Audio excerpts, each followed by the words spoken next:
Real Country 1430 AM and 1073 FM WRDN. I'm Brian Winnikins, and joining us this morning is Durand-Arkansaw School Superintendent Greg Doverspike as we talk about the school board meeting from earlier this week. Superintendent Doverspike, well, thank you for joining us this morning. Well, one of the things you talked about with the school board, they're kind of related a little bit, but is the number of students for these. I didn't realize we did a second Friday count in January, but it's the exact same as September, which at first I'm like, well, isn't it always that way? But that's something new here. That hasn't happened really here in the district.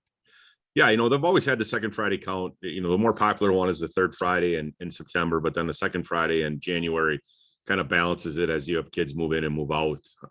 So it kind of accumulates those kids or counts those kids that have moved into your district after that third Friday in September. And typically just with the transient way life is, it's not common to have the same exact number, but we did this year. So, it's just kind of more of a rarity, not like it's anything special. We don't get a prize or anything from the state, but it's just more or less kind of a, it's never kind of something you're like, really, it's never really happened before that you have the same number of kids from one count to the other. But it's just kind of an interesting thing a little interesting side note to look at. Is that January count used in any type of funding, or is it just we just want to see? No, it's used in funding. It's kind of averaged. You take the two and average it, and that's kind of how everything is factored in future years. So it's kind of a balancing measure with the third Friday. Third Friday in September, like I said, gets a little bit more publicity, but it's used to kind of counterbalance everything as it goes. Meanwhile, you have some early projections for the upcoming school year, and looks like we're going to pretty much stay stable. Yeah, we are. We're projecting a few less kids. I think 6 district wide, but kind of what we've been experiencing here, at least the last 5 or 6 years, is we have more kids move in than move out over the summer. So if that continues again this summer, I would expect that 6 to disappear and maybe be a slight bump from this year. That's just going off kind of our recent history with more kids moving in than moving out over the summer. But everything is subject to change. You never really know. But I would say for the most part, we're going to be relatively stable next year for what we are this year, which is a good thing. It's nice to see our enrollment stabilize. It's kind of been pretty good the last few years, we've seen a little bit of an incline or an increase, which kind of offsets what the district was going through, for probably about a 15-20 year period where enrollment was on a fairly consistent decline. So it's nice to see we've kind of, I think, hit the bottom and we're kind of coming back a little bit. So it's always an encouraging thing to see. Talking with Durand-Arkansaw School Superintendent Greg Doverspike this morning. Meanwhile, in regards to the student body and the staff, you also mentioned that the COVID numbers have dropped. Tell us a little bit, and really we haven't had any COVID cases lately. Yeah, I had to speak last night, and then I looked, and there was one this morning. But for the most part, our COVID numbers have dropped. I mean, as of yesterday, when I put out the dashboard, and as of yesterday, Wednesday night's meeting, and as of Wednesday's dashboard, we had no COVID cases. We had nobody in quarantine. We hadn't had an active case for a little while. So, and I have a weekly meeting with a medical provider, regional meeting every week, and that's kind of consistent to how the state has dropped drastically. We're seeing some of the lowest numbers in the state in terms of cases per thousand, over the last half a year. So it's kind of consistent to what we've been experiencing where things are going down. So it's a good thing to see. And we're hoping that continues and we kind of stabilize. And I think the next big hurdle for us as a district to get through is what happens when spring break, as people start traveling over that spring break period here coming up in 2 or 3 weeks. But I think we're seeing that hopefully the light at the end of the tunnel, and we're nearing the end of contact tracing.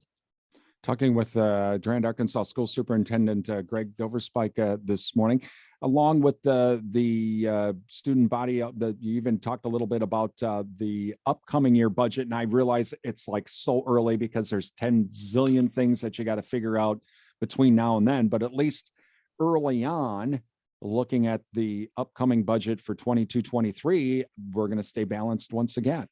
Yeah, we're projecting another balanced budget this year. Everything looks good. Like you said, there's some variables that have come in. The biggest one, probably the 2 biggest ones for us right now is our health insurance is up for renewal. So it's going to be what that comes in at. So that's always a variable that gets into play. And then you go through staffing changes every year. And then, that kind of impacts, who switches from cash in lieu of to family medical or whatever, so there's some variables in that. But for the most part, we fully expect another balanced budget. It's kind of like I said during the meeting, it's become the norm now. So it's, we're going to quit counting the number we've had in a row, because it's kind of the expectation now, which is a good thing to have. It's something that, I think we're on about our 7th or 8th, it would be, which is something that prior, years was something the district really had never experienced, was a balanced budget to present in October. So, we're financially speaking, we're in a pretty good spot as a district right now. And we've, thankfully the board has made some really good decisions, on behalf of the district. And that's really helped us in various areas and given us put us on good, solid financial standing as a district, and probably in a better shape than a lot of the districts around us in terms of budgeting and those variables. And that's good, because the uncertainty of the state budget, one of the issues is, the state didn't really give us any additional new money. They gave more money to education, but it was really a pass through as a property tax decrease. So when the federal money runs out, we're kind of looking at a financial cliff. If the state doesn't pick up some of that cliff, some school districts are going to be in trouble. And I think we've put ourselves in a position to kind of be able to mitigate that financial cliff a little bit better than most. Talking with Durand-Arkansaw School Superintendent Greg Doverspike this morning. Some of that federal money, though, is ESSER 3 funding. And so what is that used for? Well, ESSER 3 is the third set of the COVID relief packages that schools got. And our funding was kind of tied to basically how you look at individuals getting the checks from the federal government. It was all kind of some of the same package. And that ESSER 3 is pretty wide open with how it can be used. It's very flexible, but there's a lot of paperwork that goes through with it. But 20% of the funds you get must be used on what they call EBIS, evidence-based instructional strategies. That have to be, so 20% of it in a very simplistic term has to be used on learning loss that was experienced during the pandemic. So as a district, we're going to use that on some of our interventionist instructors that we've added over the last couple of years in an effort to help with that, along with some intervention software that we've purchased to assist students with that. Like we said at the meeting, we're in a pretty good spot academically. So it's helping with that. And then the other 80% of the funds are wide open, so we'll use it on various things, some facility type work to increase some HVAC stuff. We'll do some maneuvering with that, maybe some staffing, and just, kind of how you can, that's kind of what you can look to do, is use your ESSER money in ways that then allow you to shift fund $10 to another fund that then can be used later to avoid that financial cliff. So it's about being creative and some long-term planning. And that's the one thing you want to try to do, is you have to prepare for the future with this money, anticipating that you're not going to get enough help from the state when this money disappears. So you have to put yourself in a position to be able to absorb that financial cliff. You mentioned, you mentioned the academics for the students in the district in regards to the pandemic. And there have been a lot of reports, at least nationally, that kids have fallen behind, but that's not happening in the Durand-Arkansaw School District.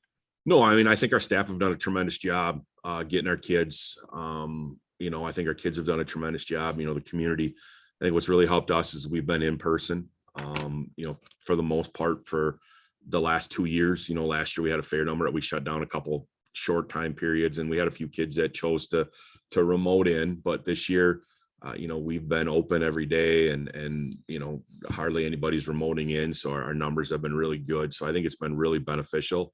And I think we aren't seeing the learning loss that other districts that maybe were in a hybrid model or some other model we're experiencing.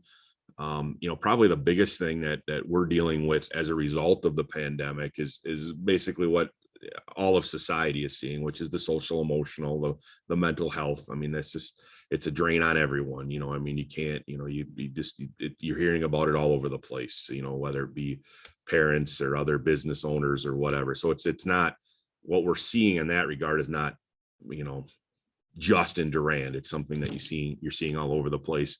And I think the other reality you're dealing with is just kind of reacclimating people to how to be back in a building. As I talked about at the meeting, this building was in some cases only half the kids here last year because we had a large number of kids remoting, and we're trying to fit, reacclimate 600 people to working together in a space. It's kind of like I say, like I said at the meeting, when you put 600 people in Walmart, our building's probably similar in size to Walmart. The only time that might happen is Black Friday, and there's a lot of angst and emotion and upsetness and stuff like that happens on Black Fridays. People are pushing carts all over to get the sales. So, we're kind of in that point too, where we're trying to reacclimate people, and it's a process, but things are getting better every day. And I just think overall, though, people are just happy to be back. As we start transitioning. How is the staff working on getting those kids reacclimated again? I mean, I know that, in the past, and you still do this now, you have the staff meetings and the administrative meetings, and what are some of the things the district's trying to do to get the kids back, something as simple as walking on the right side of the hallway during classes. I think it boils down to even just to that. So what are some of the things you've been doing? It's just a lot of reminding, I think, and re-educating and reminding. It's no different than as they started open churches too. It's just kind of reminding people about how you operate and starting to normalize your procedures and practice and reminders and practice. And it's a lot of that kind of stuff. It's teaching and reteaching. That's the business we're in. We're in teaching and reteaching and reteaching. And sometimes you reteach and reteach and reteach and reteach, and hopefully eventually they get it, but for the most part, I think the kids are adjusting well. Finally, Superintendent Doverspike, the board decided to renew its contract with Cluster A. And for those that aren't familiar with what Cluster A is, tell us what they do. Cluster A is a group of schools, kind of, I guess you could almost say, primarily along the Highway 10 corridor. And then they branch off 10 a little bit, but it's Fall Creek, Osseo Fairchild, Augusta, Gilmanton, Whitehall, Oliva-Strum, Mondovi, and Durand. I think that's 8 I listed. It's 8 schools that first off, it's an opportunity to meet and with different groups of individuals, whether it be, we're starting to branch more into the single curricular areas are getting together to meet, because it's, we have one Spanish teacher, we have one, tech ed teacher. So it's starting to get those people together because they're kind of on an island, and then administrative groupings meet together and talk about how can we share services? How do we work together? What are you seeing? But I think the biggest thing that Cluster A right now is pushing towards is working on, how do we work together as a group to not replicate services that we're all doing? And is there an economy of scale we can create that is better for us all? And I think that's kind of where the route we're going. And we're looking at sharing some resources in terms of class offerings and those kind of things. And because, obviously one of the maybe positives that came out of the pandemic is kids became a little bit accustomed, and some succeeded in a Zoom, remote type educational atmosphere. So that opened up the possibility for us to look at other options to offer classes or to take classes from other areas of so those are the conversations we're having with Cluster A, is how can we work together to expand course offerings to each other, and fill in gaps and holes. And there's the conversations too. Hiring is not easy in our profession either, so is there some economy of scale we can build there as well? Well, again, Superintendent Doverspike, we thank you for joining us this morning. That is Durand-Arkansaw School Superintendent Greg Doverspike. You're listening to WRDN.